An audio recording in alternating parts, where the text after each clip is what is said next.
Hello and welcome to this audiovisual lecture.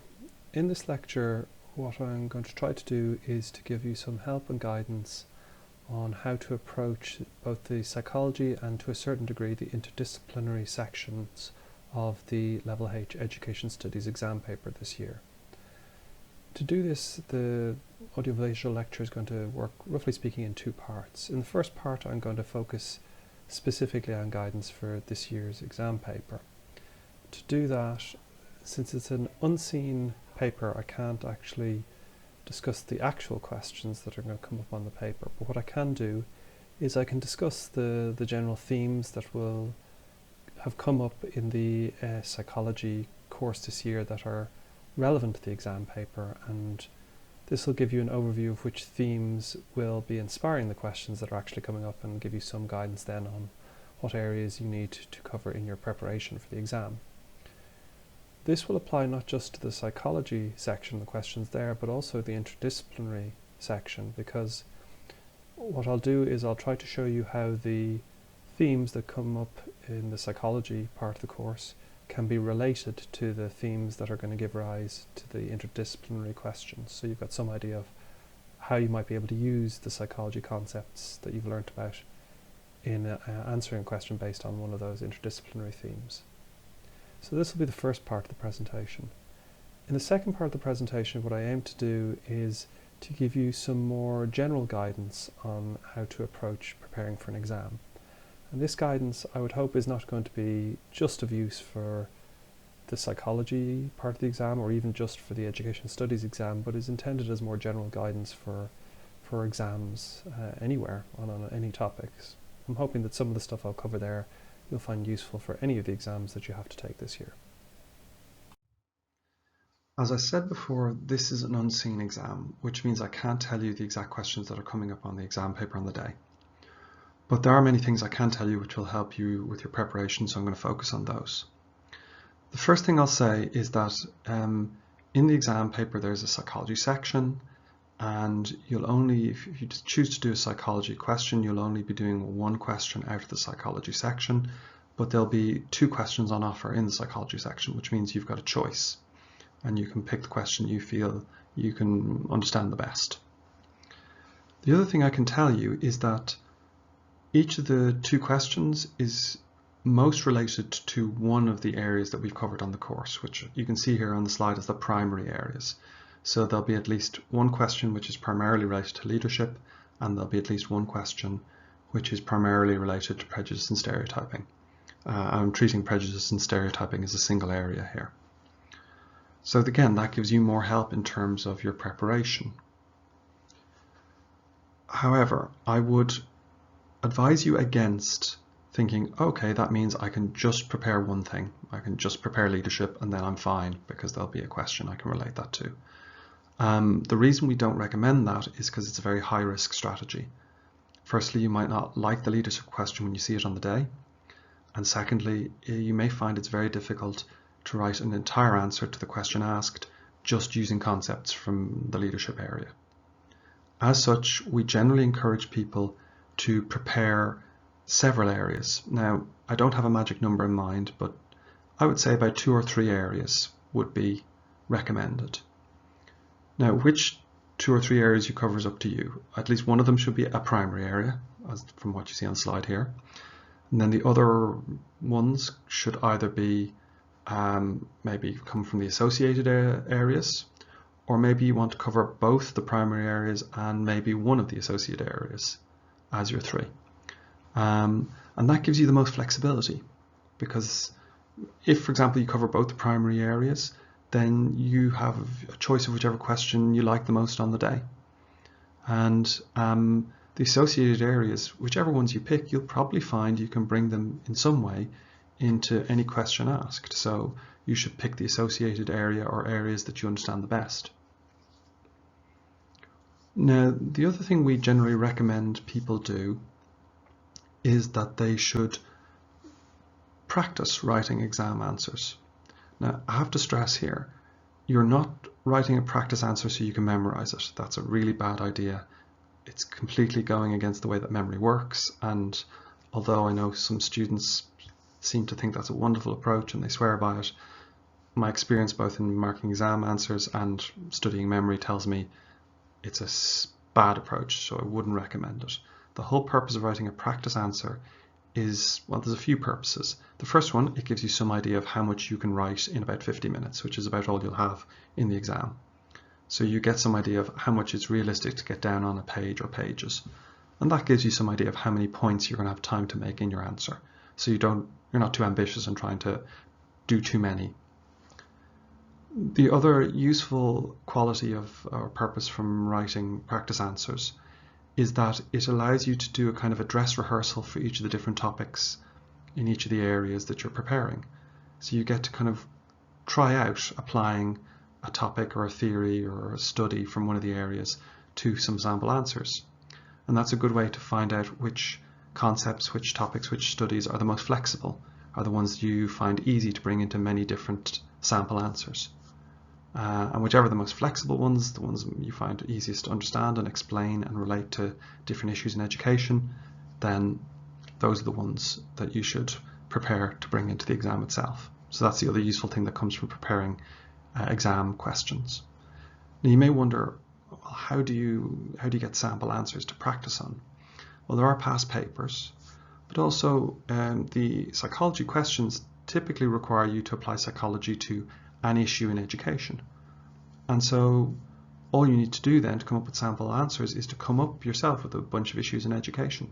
Just read the newspapers or brainstorm yourself what are the problems or situations or issues that we face in education, and then practice relating psychology areas to those issues. And that'll enable you to come up with perfectly useful practice questions.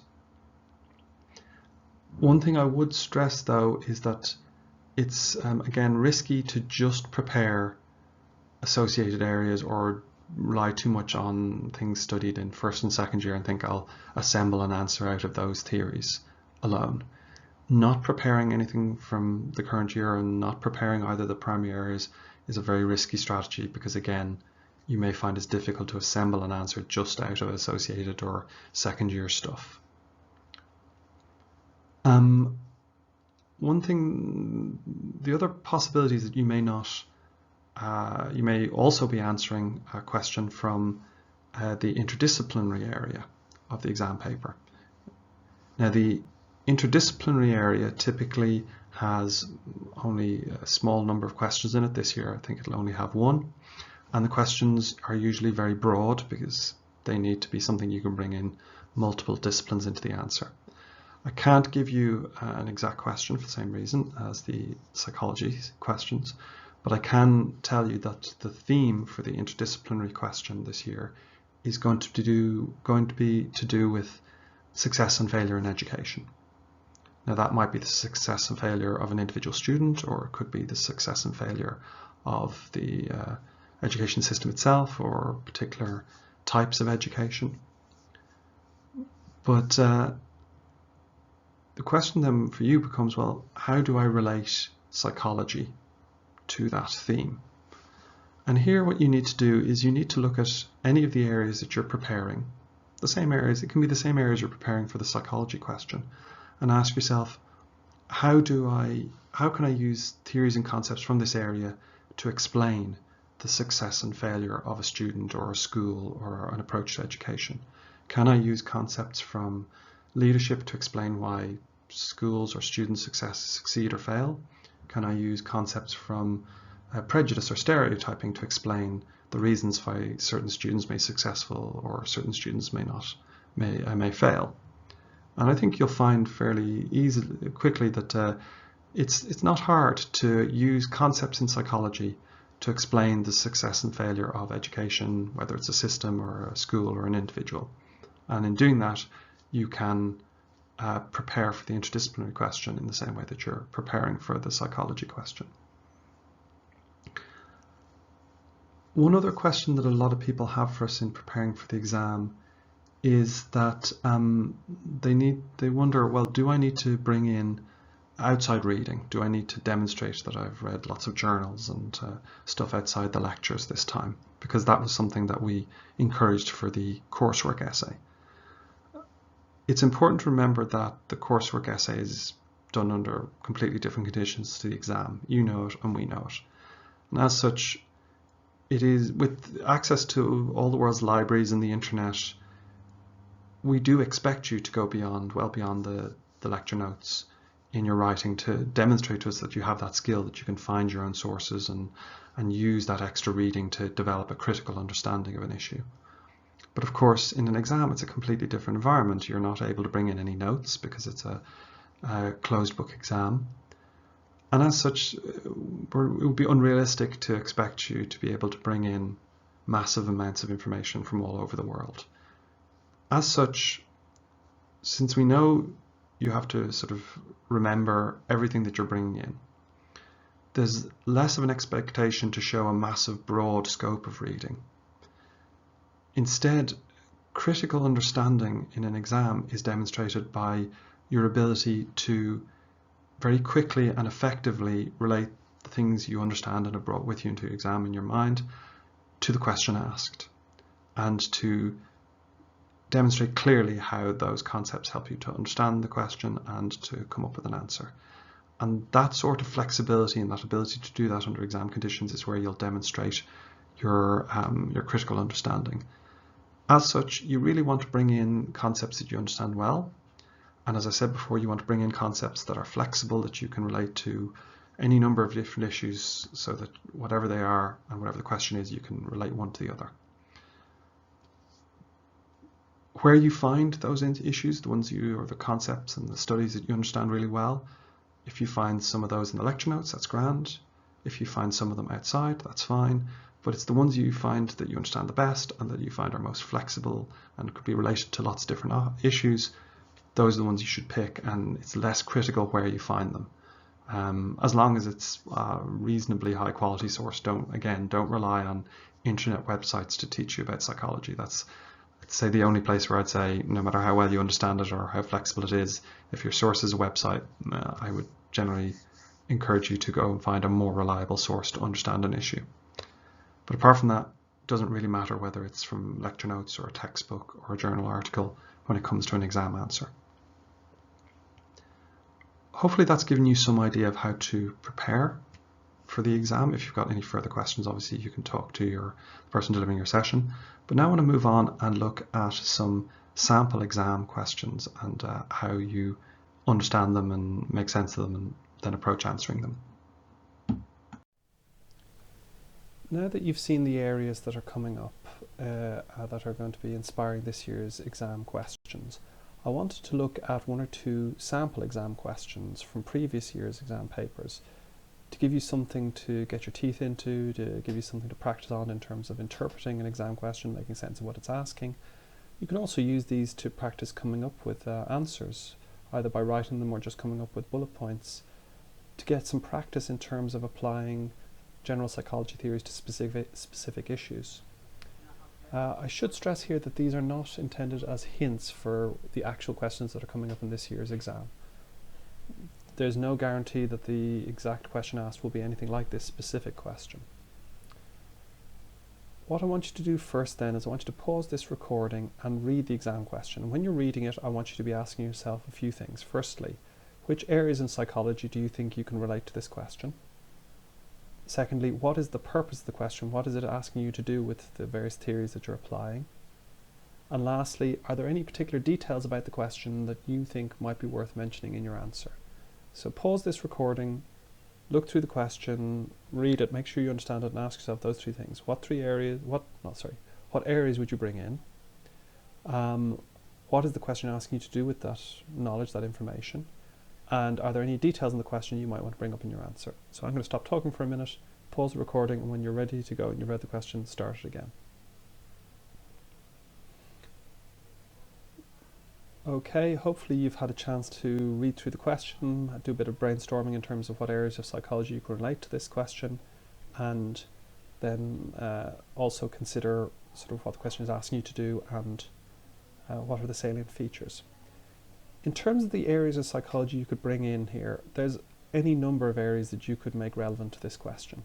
The most obvious one is to do with theories of leadership. So there's quite clearly a kind of a signpost here that they're asking you to talk about theories of leadership. They even mention it in the question, but Also, the question is about being a headmaster or a leader in a head teacher rather in a school. So that's another signal to you that this is about leadership.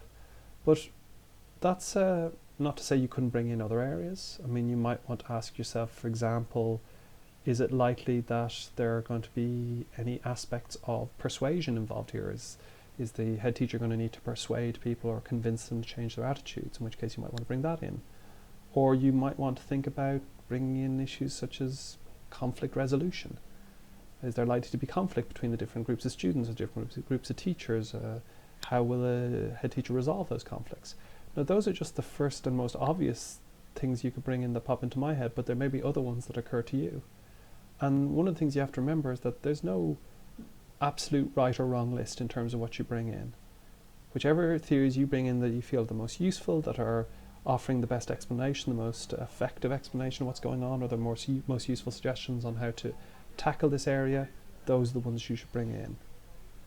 One thing you should remember though, this is still a psychology question looking for psychology theories and concepts. So it's not a sociological essay or talking about the political implications of mergers or academies. So you need to be very careful not to end up going off on a tangent and talking about sociology, politics, history, any of those other areas which I will grant you are very relevant to this question in real life, but don't allow you to show what this question is really about, which is show me you can use psychology to explain an issue and to tackle it. That answers the second question as well. What are they asking you to do with your information? Here they're asking you to do things.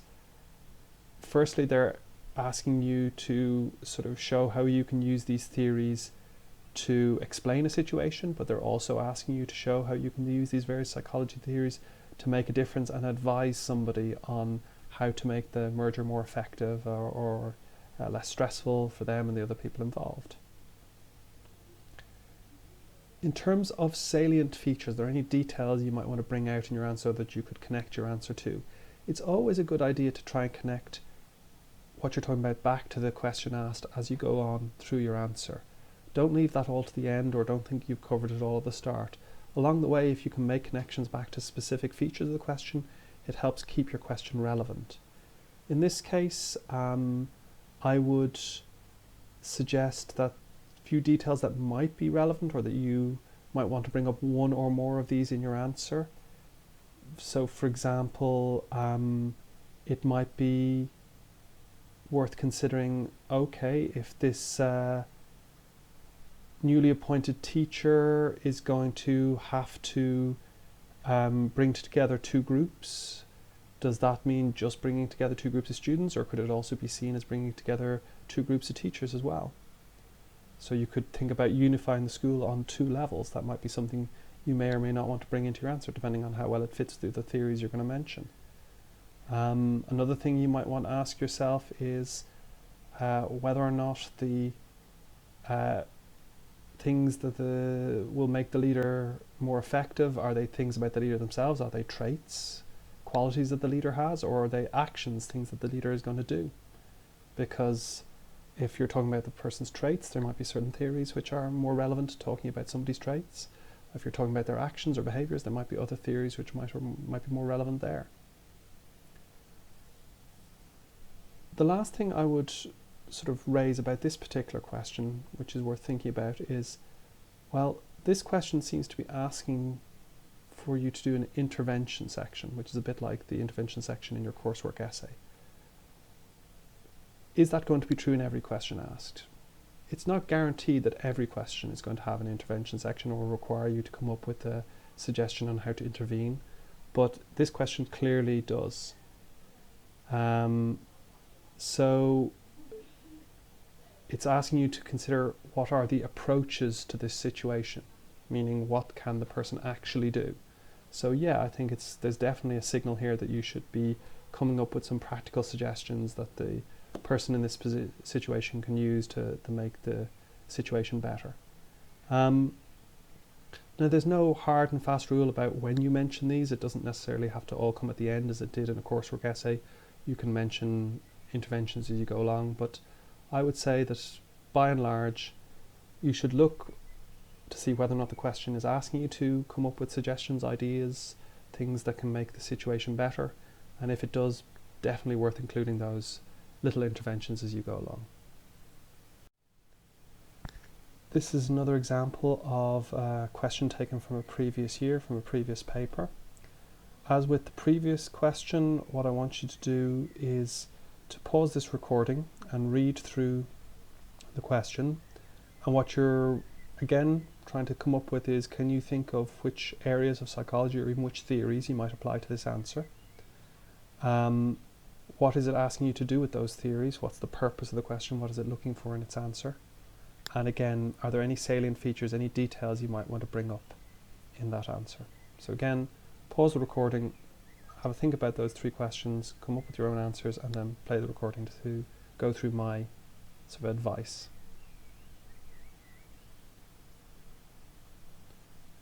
Okay, hopefully you've paused the recording and had a go at the question, coming up with a few things to link to it, or making sense of what it's asking, or the salient features. In terms of the areas of psychology that we could relate to this question, on the surface, the most obvious ones are prejudice and aggression. I mean, those are the ones that are sort of, name-checked in the question itself. It mentions prejudice, it mentions stereotyping, it mentions aggression. So clearly those are the ones that are going to most instantly and obviously related to it. But a bit like the other example, there are other areas of psychology that you might feel could be related to this too. For example, group dynamics. Could the idea of social identity or in-groups and out-groups be relevant here? What about self-perception, things like self-efficacy and attribution? Could those be brought in here to explain how the student sees themselves or how they interpret the behaviours of other people? I'm not saying you have to bring in every one of these to your answer, but you can have a think about each one of them or any other areas that you have thought of that I haven't mentioned, and ask which are the best of these, which are the ones that are easiest to connect to the question, which are the ones which, when I connect them to the question, give me the most to say or the most interesting things to say. Again, the next thing you should consider is, what is it asking you to do with that information? What's the purpose of the question? Well, like the previous question, and I would say it's probably going to be the case for most psychology questions, it's asking you to use those theories to explain what's going on here, and to then offer suggestions on how to influence the situation for the better, how to improve the situation. So you should make sure that in your answer you're doing that you're using the various theories, that you're not simply just telling me a theory, but you're using that theory to explain the situation, or you're using that theory to make suggestions on how to make the situation better, or you're doing both. But that's a big mistake that I think students often make. They mention a theory, but that they don't then do anything with that theory. And if you're not using the theory to do something, you're missing a trick, you're missing part of the question. In this case, you should be using whichever theories you mention to either explain what's going on here, or to offer a suggestion on how to improve it or fix it. In terms of salient points, well, the question contains a combination of the student, on the one hand, feeling that they're being victimized and picked on the other hand, them being described as aggressive and lashing out at other people. This means that there's 2 areas really you could try to connect your answer to. You could try to connect your answer to the, why does this student feel picked on? Why is this student being excluded? You could take that route. Or you could come at another way and go, why is this student aggressive? What is causing them to be aggressive? What can we do about that? So there's 2 very different places you can hook your answer into, or you may find you hook your answer into a bit of both. Another thing people wonder about is, well, what should they assume about the student's life beyond what's told in the question? Can they go into sort of neurological causes, or what's going on in the student's home life, or prejudice in wider society? My best advice here is try not to base too much of your answer on speculation of what's going on outside. Because then it sounds like you're almost trying to invent a new question which you feel more comfortable answering, and aren't answering the question asked. So making a few little connections to potential details beyond what you know, that's okay, but going on to large tangents where you focus in a big way on something that isn't mentioned in the question, that's more of a gamble. It's risky. You can do it well, but it can potentially go very badly. As such, I would avoid speculating on potential causes that aren't mentioned in the question and focus on what you know. Like the last question, you may be wondering, do you need to come up with some kind of intervention section? Again, yes, this question is definitely asking you to come up with suggestions on how to make this situation better. It explicitly says so in the question, on suggestions on how to tackle it as the last bit. And again, I would say a lot of psychology questions are going to look for you to make some suggestions of this nature, but you should always check the question. As such, making suggestions for interventions is a very good idea here, absolutely what the question is asking for. I wouldn't stress out too much about putting them all in an intervention section or worrying about how much of your answer is an intervention, in the way there were more explicit rules on that for the coursework essay. Just be aware that yes, some sort of intervention is necessary here, and it's well worth including it. The last point I'll make here is that sometimes people wonder, well, how many theories do they have to cover? Do they have to cover everything mentioned in the question? So would they have to cover prejudice, stereotyping and aggression? And do they have to cover them all equally? The answer is that it's likely you're going to want to cover at least one of these topics, probably more than one, but I would say you don't necessarily have to cover all of them to the same detail or the same level. You are allowed to focus in more on one than others if you feel that one is the most useful. And certainly there's no magic number of theories that you need to mention before you can feel safe. I would definitely say that gambling it all on one theory and talking about that and nothing else is very risky, but that spreading yourself out across a number of concepts or theories is a safer approach. However, you can go too far to the other extreme as well and try to bring in way too many theories, only giving yourself time to talk about each one briefly and then going into barely any detail about any of them. Try to find a happy medium, and this is something you can work out through practicing writing exam answers and seeing how much time it takes you to see reasonably how many theories can you cover in the time that you've got in order to talk about each one of them in a sufficient level of detail. That will be different for each person, so I can't give you one answer that will say how many is right for every one of you. We've almost got to the end of the section where I'm talking more specifically about this year's education studies paper and the psychology and interdisciplinary sections. In a minute I'm going to talk more generally about how to prepare for exams or how to approach exams that are not just this one but any exam really. The last points I want to make though about this specific exam are the ones you see on the slide here. Now I've put something up like this before when talking about the coursework essay, because I think these are pretty standard pieces of good practice to approach almost any essay, particularly a psychology essay. But I'll repeat them here again because they might apply slightly differently to an exam essay than a coursework essay. The first one though is still the same.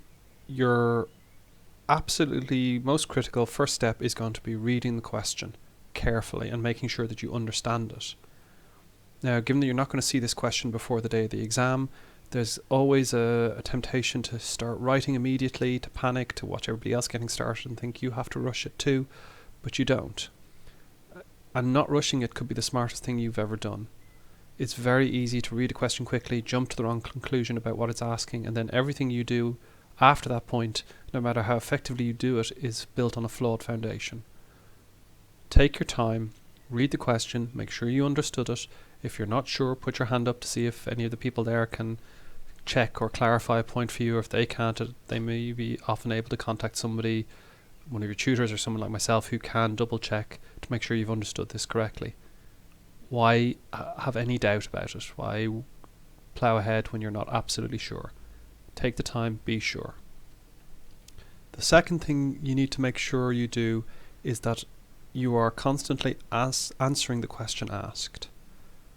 Now, what that means in essence is that you make sure that you are bringing in psychology. If it's a psychology question, you are bringing in sociology. If it's a sociology question, you are bringing in more than one discipline. If it's an interdisciplinary question, that's a big part of answering the question asked. Secondly, you need to connect your answer to the question asked, which means that as you go along, you will need to explain to your reader how the point you are making relates to the question asked. Don't just assume it's obvious. Make sure that your reader knows. Be critical and analytical. In this situation, being critical and analytical is more about connecting the theories you're talking about to the question asked. And it's less about bringing in multiple perspectives as it would have been for a coursework essay. In a coursework essay, you have all the time in the world, and all the sort of sources in the world to bring together multiple perspectives. And that would be how I would describe criticality and critical discussion in a coursework essay. In an exam essay, that kind of multiple perspective approach, if you can do it, is brilliant, but it's extremely unlikely that you'll be able to memorize that kind of detail.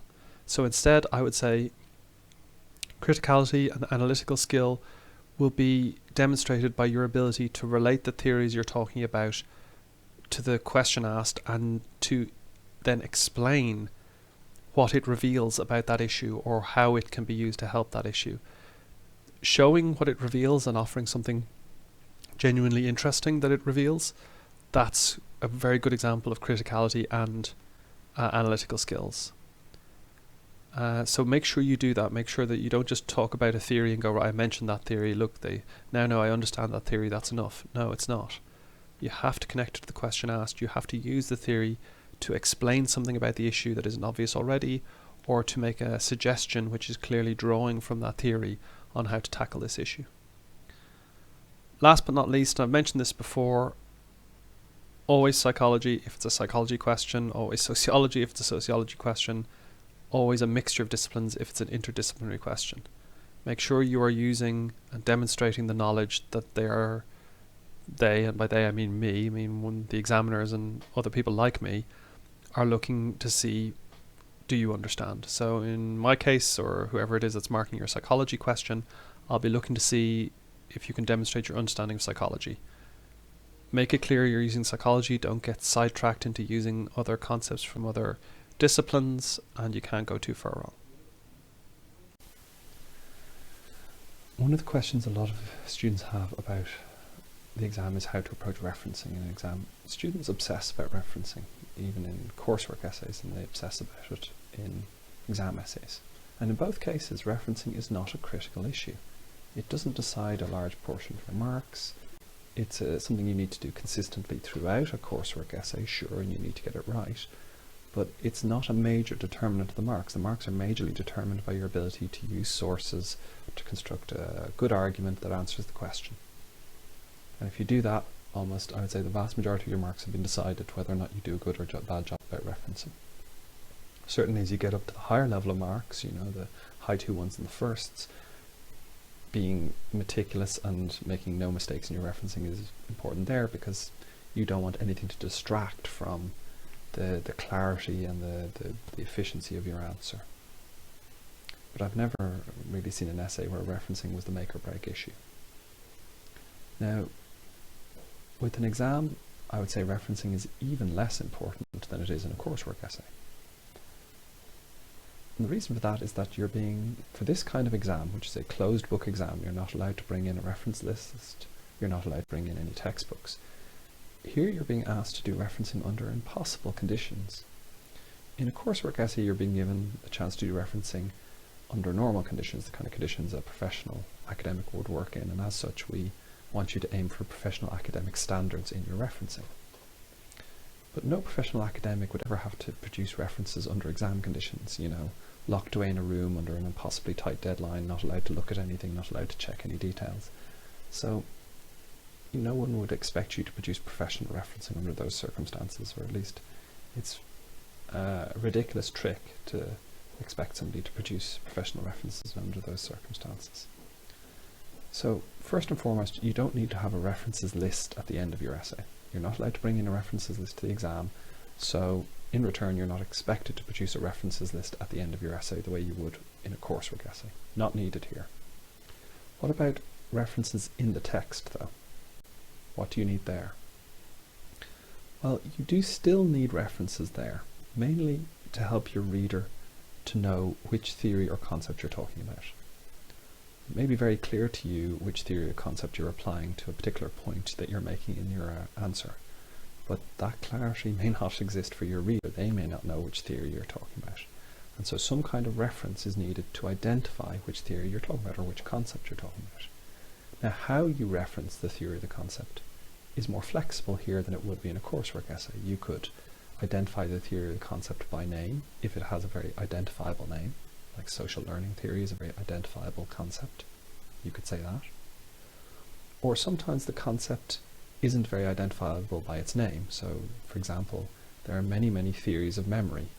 They don't have very exciting names, and they're mainly identifiable, or you can distinguish between them by knowing the main theorist that proposed the theory. So you might say, well, Baddeley's theory of memory, or Baddeley and Hitch's theory of memory, and then your reader knows which theory of memory you're talking about. So that's the kind of referencing you need in an exam essay, specifically a closed book exam essay where you're not allowed to bring in a references list. You need to be able to identify, or your reader needs to be able to identify which theory you're talking about. You do this mainly by using the name of the concept or the theory if it has an identifiable name, or the name of the theorist or theorists who proposed it. If you can add in the date in which they published it, that's a neat trick, and it shows a very high level of memorization, but I would doubt it would make a big difference in your marks either way. So include it if you can, but don't worry about including the date if you don't remember it. Alternatively, you can take your best guess at the date, and as long as you're not wildly wrong, it'll probably be okay. But given the chance you could get it badly wrong, which could distract your reader and maybe make them doubt that you know your stuff very well, better not to risk it. So, a few main points about referencing. Firstly, don't let it dominate your thinking. Secondly, you don't have to produce a references list at the end. Thirdly, you are expected to include some references in the text, but the main purpose of those is to identify which theory or concept you're talking about. So you could use the name of the theory or the concept if it's well known, or the name of the theorists who proposed the concept. End of the day, don't worry about dates. Another question that a lot of students have is what's the word limit? How much are they expected to write? How many pages maybe, if they don't have a specific word limit? How many pages should they write for a good answer? This is an impossible question to answer because different people have different sizes of handwriting. And so I can't tell how many pages you're going to fill with 100 words. It might be fill more or less space than the other person writing 100 words depending on the size of your handwriting. Anyway, aiming for a word limit or a number of pages is taking the wrong approach here. You don't have a word limit, you have a time limit. Effectively, you've got 2 hours, you have 2 answers to write, which means effectively writing for 1 hour on each answer. And that means effectively you write as much as you can in 1 hour, and that's it. However much you write in an hour, that's how much you're supposed to write. Now, if you're trying to figure out how much you need to prepare before you go in, how much material do you need to carry in order to have enough, the best way to know that is to practice. Give yourself a practice exam under exam conditions. Sit down, gather together all the points that you could make. So find all the different things that you could talk about in your answer.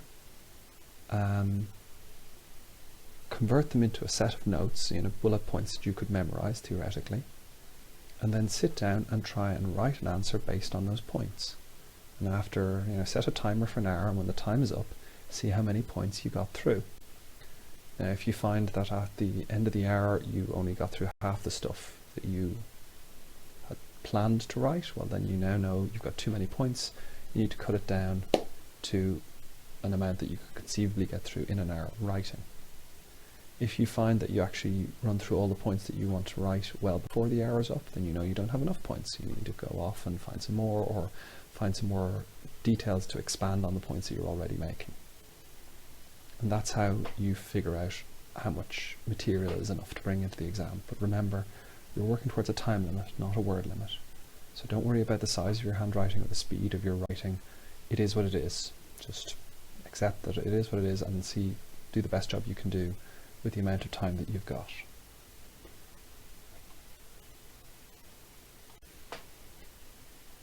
Something may have struck you when you were listening to the last section where I was talking about how much do you need to write, is that the things I'm talking about there, preparing an answer, practicing writing it, then revising it, those things take time. Now, chances are, in the past, you may have been able to take a few shortcuts with preparing for exams, possibly because they were sort of not so challenging, or possibly because the exams were not scene exams, so your answers weren't expected to be that polished. But this is a scene exam. We're giving you the questions well in advance so you can use that time, and you need to use it. There's no way that you can blitz this in the last few days before the exam, doing a kind of a rush job as you may have done with other exams. This is going to take planning. This is going to take preparation. You need to be looking at your questions now, and then using the time between now and the exam to plan out your answer, gather your materials, research it, read up on it, practice writing it up to see how much you've got. Then, a bit like doing drafts of a coursework essay, you write it more than once to get it to a good level of proficiency, a good level of polish, so that what you hand in shows the benefits, the product of all that work, all that preparation. And you can't do that in a rush job last few days just before the exam. You need to set aside more time to do that, to do this exam, than you may have previous exams. So give yourself a reasonable amount of time to prepare for each of these essay questions that you're going to do in the exam. And that means probably, many days, possibly even a week or two to prepare for the exam in total. And you may think, well, I've got other assignments to be doing, I've got other things going on. You need to find time to work on the exam as well as those things. The exam cannot be relegated to a last dash in the small amount of time between the end of the last deadline and the start of the exam. You'll probably need to do a bit of prep work before then. Do a bit of reading up, get your points together. These are final year exams. The stakes are higher. You need to up your game and set aside more time to prepare for them than you might have in the past. So let's say you set aside the time you need to prepare for this exam. What should you do at that time? Well, what you should be trying to do is to come up with a very detailed essay plan. Not a full essay. You're not going to try and memorize a full essay. Students make that mistake every year of thinking they should write out a complete essay and try to memorize it. It's folly. You're trying to force your memory to do something that it's just not designed to do, which is memorize large blocks of text. Your memory is not designed to do that. Your memory is designed to memorize series of facts, connections of points, not full essays. So your memory will work very effectively if you try to memorize an essay plan, the bullet points that you're going to bring in, and not the full essay itself. So you should effectively see that your preparation time is designed to come up with the best essay plan that you can, and then memorize that essay plan and bring it into the exam. Now in this scenario, the fact that you've only got an hour to write each answer is to your advantage, because it puts a limit on the amount of information you have to bring in, and it's realistic for you to try and memorize an hour's worth of points to write about. That's possible. If you had several hours, it would put real strains on your memory, even if you were only trying to memorize the bullet points of the essay plan. The fact that you've only got an hour makes it feasible that you can carry in that much information in bullet point form into the exam. So you should prepare for the essay, the exam essay, in much the same ways you prepared for the coursework essay, by coming up with a really detailed plan, researching it, going away reading about it, finding points you want to make, deciding which order to put the points in, deciding how the points relate to the question asked, making sure you have a conclusion. And once you've got that really detailed plan, then the second stage is you memorizing that plan and bringing it into the exam in your head. I'll talk about memorization in a minute, but I just want to come back again to the idea that you're coming up with a detailed essay plan here, and it's the essay plan you're going to try to memorize and bring in your head. Although I said previously that you should practice writing out the essay, the purpose of that practice is just to test if the plan is long enough, or too long, or too short. The essay that you write out don't try and keep that, don't try and memorize that, don't try and reproduce that exact essay in the exam. It's a waste of time, and it's going to distract you to try and rewrite the exact words that you wrote in your practice essay. And it misses the point of the practice essay. The point of the practice essay was not to find some perfect wording, it was just to see if the length of the essay was right. It doesn't really matter the exact words you use. You can come up with the wording to make a point on the day in the exam itself, as long as you've memorized the points you want to make. That's what's important. So, prepare your essay by coming up with a detailed plan, bullet points, how each point, what the point is, and maybe how it relates to the question.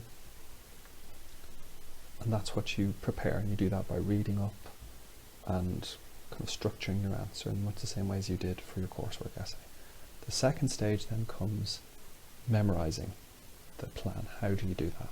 Well, here's where knowing a little bit about memory and psychology of memory can actually help you. There are a couple of memorization techniques which utilize or take advantage of the way memory works to make it work more effectively. And let's have a look at some of those and how you can use them to memorize your essay plan. Now, one memorization technique which you've probably heard of already is the mnemonic system. In the mnemonic system, what you're doing here is you're taking the string of points, which memory is good at remembering, and linking the points together in some way so that you have some sort of connecting phrase or connecting song even that helps you remember what the next point is in the list, because often that's something we struggle with. Although memory is good at remembering a series of points, it can sometimes lose one or two of the points in the middle. So having some phrase or connecting song lyric or sentence which links all the points together will make sure that you don't miss any. One of the most basic mnemonic systems out there is to take the first letter of each point you want to make and then construct a sentence where each of the words in the sentence has the same first letter as the first letter of each of the points. So the example you're seeing on screen here is if I wanted to remember all the colours of the rainbow in the order that they appear in the rainbow spectrum, I take the first letter of each colour word, which is R, O, Y, G, B, I, V, and I then construct a sentence which has words in that order starting with those letters. Richard of York gave battle in vain. And that way the sentence reminds me of the order of the letters, and each of the letters then I know is associated with the points, so that way I remember the points and I remember them in the right order. Now you can do this yourself. I mean, there are pre-existing mnemonics for things like days of the week or months of the year or colours of the rainbow or planets in the solar system, but let's say you have your own list of points that you want to make. How do you construct a mnemonic there? Well, take the first letter of the first words in each sentence you want to remember, or each point you want to make, and then you can take those letters and go to one of the websites online which will construct a mnemonic based on those letters. So, for example, do you remember the stages of Piaget's theory of cognitive development? You've heard about them previously, but do you remember them? Well, I have them here on the slide. The stages, according to Piaget, are the sensorio-motor stage, pre-operational, concrete operations, and formal operations.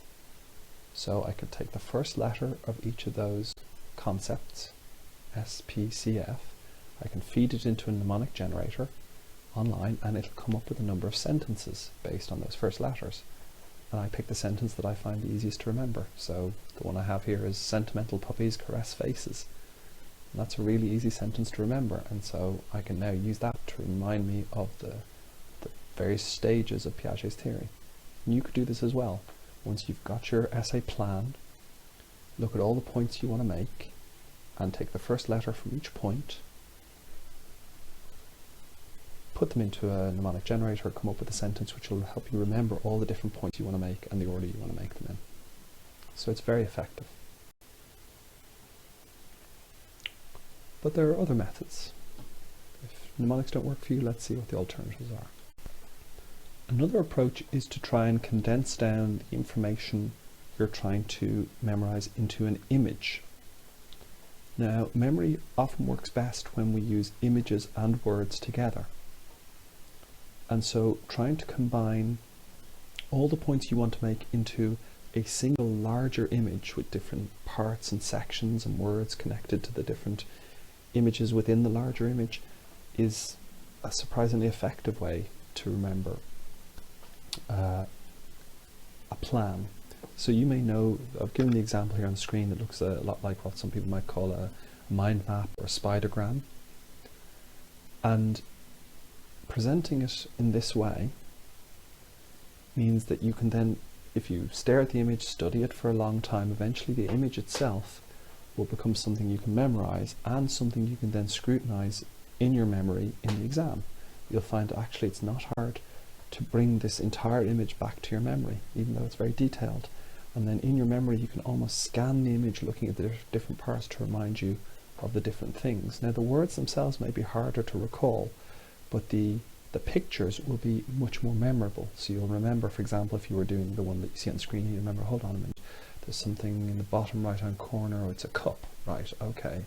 And then there's a table with some food above that, and then above that there are some bar charts and sort of statistics, and then above that there's something that looks a bit like a tank or a vehicle, and then there's some books. And the images will then remind you of the words. And so you can almost start recreating the image in your rough work in the exam. And in doing so, you will bring back quite a lot of detail of the different points you want to make, and sort of maybe even the order you want to do them in, going round and round the central image in kind of in a sort of clockwise order. If you're a very visual person, if you find it easier to remember images rather than words, this is a good way to construct an image which will contain the information that you want to have in your answer. But there are other ways to memorize. Let's look at some of the ways used by people who have very exceptional memories or appear to have very exceptional memories. The third method that I'm going to suggest to you is one which you may not have heard of before, although it's become more popularly known now because it's been used by certain fictional characters like Sherlock Holmes. And its formal name is known as the word peg method. But once I describe it to you, you may find that you've heard of it before, although I'll be surprised if you've ever used it.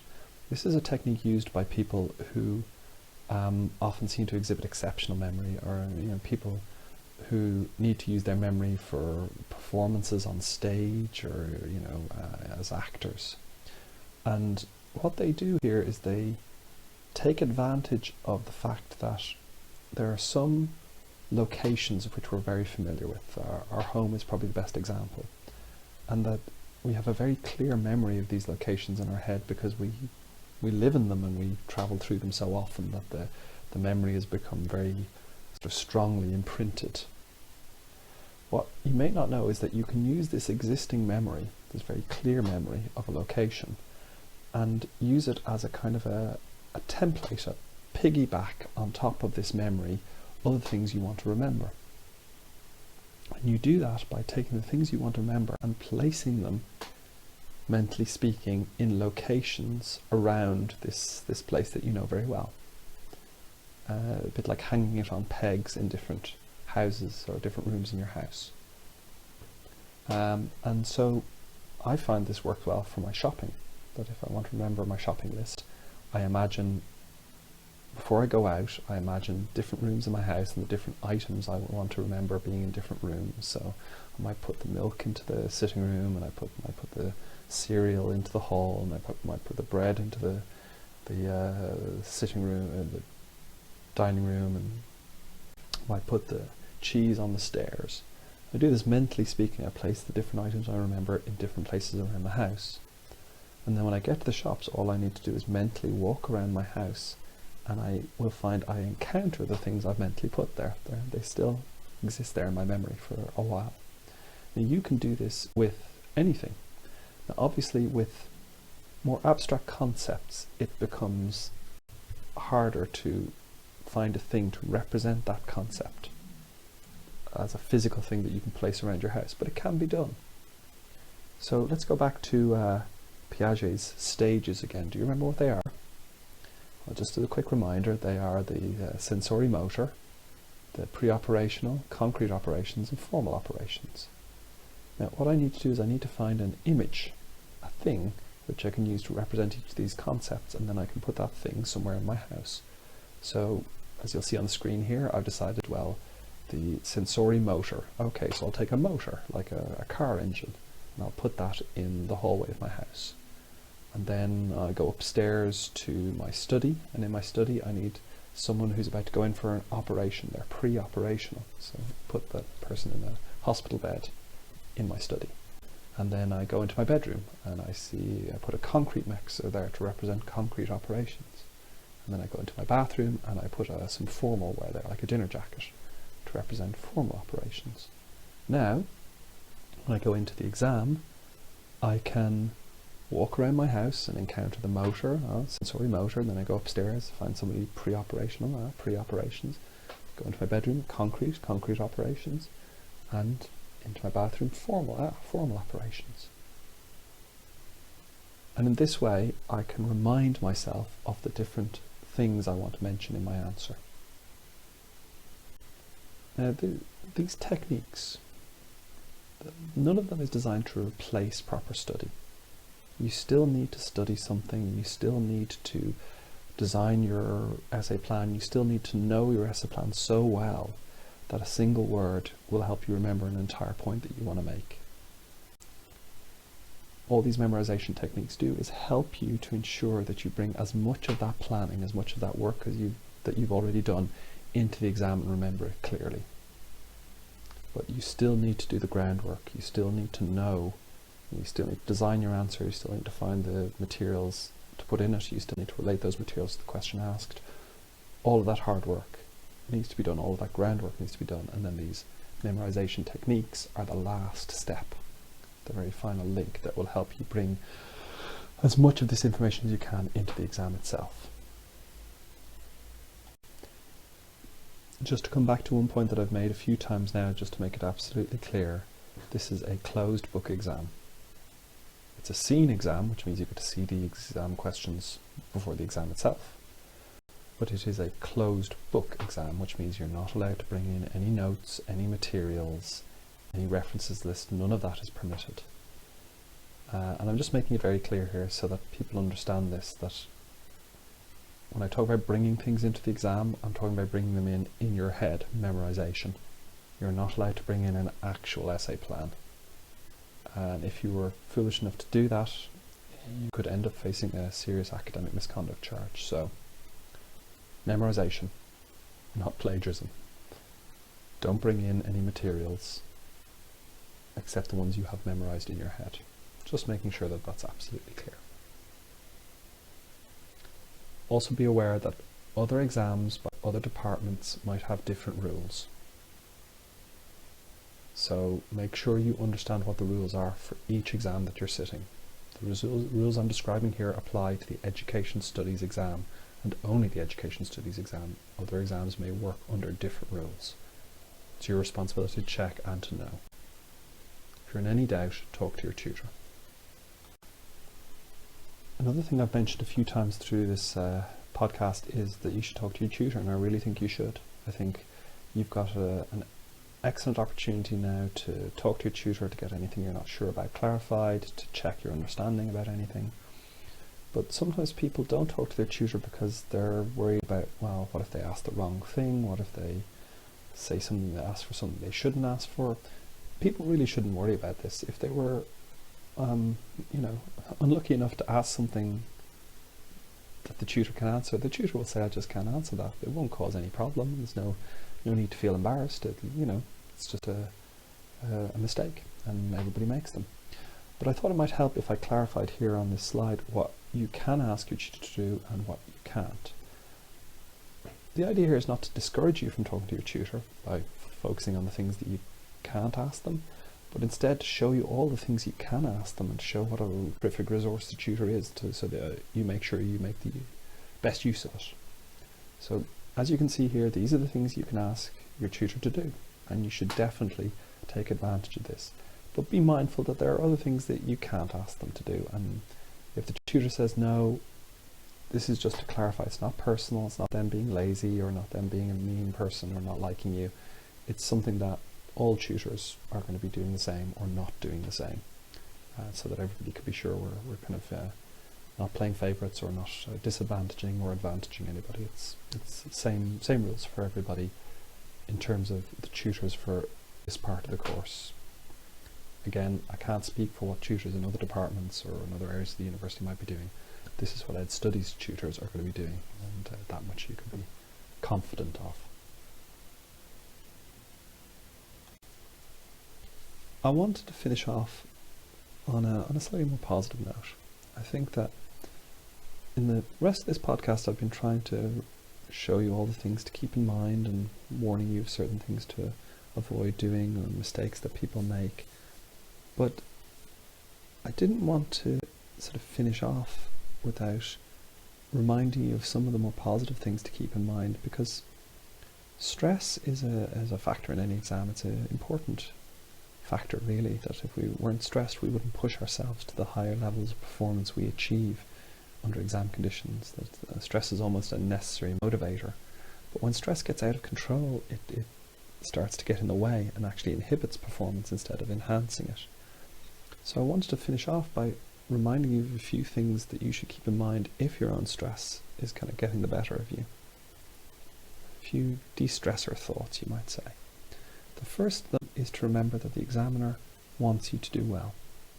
Now that may sound strange to some of you because you've built up this mental image of the examiner as being like a high court judge seeking to catch you out and sort of pass some horrible sentence on you.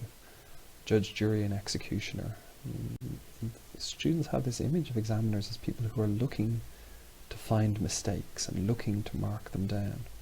And the exact opposite is the truth, that almost every examiner, in fact every examiner I can think of that I've ever met, is hoping that the next paper they mark will be really good, is hoping that the students they mark will get good marks, is hoping for the students to do well. I mean, that is pretty much, I would say, woven into the nature of almost every educator, that they want their students to do well. And so when it comes to marking their assessments, we're looking for reasons to give people good marks because it feels good. We want to do it. And so you should imagine your examiner approaching your paper in that way. They want to find good things about your paper. They want to see it in a positive light. And all you need to do is give them the excuse to do that. Give them the excuse to give you a good mark, and they will want to do it. And it means you should think about the mistakes you're going to make. And let's be honest, you're going to make mistakes. We all do. In a different way. The mistakes are not going to be black marks on your record. And they're not going to be something that loses you grades. Students often think, oh, well, how many grades did I lose because of this mistake? How many grades did I lose because of that mistake? But most examiners I've met don't mark in that way. They don't mark people down for mistakes. Instead, mistakes simply become missed opportunities. That they were a chance for you to gain more marks, but you missed that chance. But the marks you gained in other areas are safe. They don't get dragged down by the mistake. They just are missed opportunity for the overall mark to be raised even higher. And another thing to keep in mind is that your examiner understands the conditions under which you're writing. They know that you're writing under exam conditions, incredibly pressured, not much time, no resources, no books, no notes to hand. And so they know that what you write is going to be of that standard. They know that it's not going to be flawless, that the language you're going to use, even the handwriting you're going to write, is going to be a bit messy. And they're not going to hold that against you because they understand realistically what anybody, including themselves, could do under those circumstances. So their expectations for you are going to be realistic expectations of what a student at your level of study could possibly do under exam conditions. Which means they're not going to be expecting you to write an answer that they could write at home with all the books around them. They're going to be expecting you to write the answer that someone who's early on in their academic career could feasibly write under a small amount of time with no books and no notes. And that's the standard they're going to be setting for you, a realistic standard. Also, you need to keep in mind that you wouldn't have gotten this far if you hadn't passed through exams like this one before and survived. In some cases, higher stakes exams, I would argue that the A-levels are much higher stakes than final year of university are. But if you've made it through those previous exams, and you have, you wouldn't be here if you hadn't, you can make it through this one as well.